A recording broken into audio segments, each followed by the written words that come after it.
ഈ കുടുംബം ഇല്ലെങ്കിലേ ഈ ഏർണിങ്സ് ഇല്ലാത്ത ഉമ്മയും വാപ്പയും വേസ്റ്റ് ആവൂലെണ്ണയാളെ. ആലോചിക്ക്, കുടുംബം ഇല്ല എങ്കില് ഈ പ്രായമായ മനുഷ്യർക്ക് ആര് സംരക്ഷണം നൽകും? കുടുംബമില്ല എങ്കില് മക്കൾക്ക് ജനിച്ചു വീഴുന്ന കുഞ്ഞുങ്ങൾക്ക് ആര് സംരക്ഷണം നൽകും? എന്താ മൃഗങ്ങളും മനുഷ്യന്മാരും തമ്മിലുള്ള ആകെ വ്യത്യാസം എന്താ? മൃഗങ്ങളും മനുഷ്യരും തമ്മിലുള്ള ആകെ വ്യത്യാസം എന്ന് പറയുന്നത് ഈ കുടുംബമാണ്. വിശേഷ ബുദ്ധിയിൽ നിന്നും ഉണ്ടാവുന്ന ഈ കുടുംബമാണ്. മനുഷ്യന്റെ കുട്ടി ജനിച്ചു വീഴുന്നത് 20% മാത്രമുള്ള തലച്ചോറുമായിട്ടാ. 20% മാത്രമേ നമുക്ക് കുട്ടികൾ ഉണ്ടാകുമ്പോൾ ആ കുട്ടികളുടെ തലച്ചോറിന് കപ്പാസിറ്റി ഉള്ളൂ. ബാക്കി 80% വളരുന്നത് ആ കുട്ടിയുടെ ചുറ്റുപാടിനനുസരിച്ചാ. ആ കുട്ടിയുടെ ചുറ്റുപാടിൽ വേണം ഏറ്റവും സമാധാനവും സംതൃപ്തിയും സന്തോഷവും നൽകുവാൻ അവൾക്ക്, അവന്, അവളുടെ കുടുംബം. ആ കുടുംബത്തിൽ നിന്നല്ലാതെ വേറെ എവിടുന്നാ കിട്ടിയ സംരക്ഷണം? വേറെ എവിടുന്നാ കിട്ടിയ സന്തോഷം? വേറെ ആരാ ആഗ്രഹിക്കുന്നത് അവൻ ഏറ്റവും മികച്ചവളാവണമെന്ന്? വേറെ ആരാ ആഗ്രഹിക്കുന്നത് അവൻ ഏറ്റവും മികച്ചവനാവണമെന്ന്?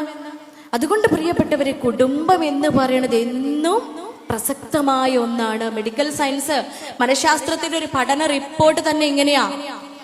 മനുഷ്യന്മാർ അനുഭവിക്കുന്ന മനപ്രയാസം, മനോവേദനകള്, മനസ്സുമായി ബന്ധപ്പെട്ട ബുദ്ധിമുട്ടുകൾക്ക് 70% കാരണവും അവരുടെ വ്യക്തിബന്ധങ്ങളിൽ ഉണ്ടാവുന്ന വിള്ളലുകളാണ് എന്ന്.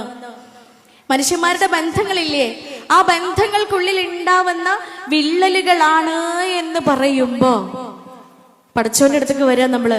പടച്ചോനെ, സ്വർഗത്തിൽ വെച്ചിട്ട് സൃഷ്ടിപ്പൊക്കെ കഴിഞ്ഞപ്പോ ബന്ധത്തിനെ സൃഷ്ടിക്കുക. ബന്ധത്തിനെ സൃഷ്ടിച്ചു കഴിഞ്ഞപ്പോ ബന്ധം ചോദിച്ചു അത്രേ, എന്നെ മുറിക്കപ്പെടുന്ന സാഹചര്യം വരുമോന്ന്, എന്നെ മുറിക്കുന്ന സാഹചര്യം വരുമോന്ന്. അപ്പൊ പടച്ചോൻ പറഞ്ഞു അത്രേ, നിന്നെ മുറിക്കുന്നവരുമായി ഞാനും ബന്ധം മുറിക്കുന്നതാണ്. നിന്നെ ചേർത്ത് പിടിക്കുന്നവരുമായി ഞാനും ബന്ധം ചേർത്ത് പിടിക്കുന്നതാണ് എന്ന്. എല്ലാ ദൈവങ്ങളും തന്നെയാ പറയണത്. ബന്ധങ്ങൾ ഊഷ്മളമാക്കുക, ബന്ധങ്ങൾ പരിപോഷിപ്പിക്കുക, ബന്ധങ്ങൾ മുറിക്കാതിരിക്കുക. അതുകൊണ്ട് പ്രിയപ്പെട്ടവരെ, ഈ കാലഘട്ടത്തില് ഡിജിറ്റലൈസ്ഡ് യുഗത്തിൽ വളരുന്ന നമ്മുടെ കുഞ്ഞുങ്ങളെ വളർത്തുന്ന മാതാപിതാക്കളായതുകൊണ്ട് തന്നെ കുട്ടികൾ തെറ്റുകളിലേക്ക് ആഴ്ന്നിറങ്ങി പോവാതിരിക്കണമെങ്കിൽ, ചതിക്കുഴികളിൽ പെട്ടുപോവുകയാണ് എങ്കിലും കൈ പിടിച്ച് ചേർത്ത് പിടിച്ചുകൊണ്ട് അവരെ കരകയറ്റി കൊണ്ടുവരണമെങ്കിൽ സ്നേഹമുള്ള കുടുംബാന്തരീക്ഷം ആ മക്കൾക്ക് സംജാതമാക്കി കൊടുക്കേണ്ടതുണ്ട്.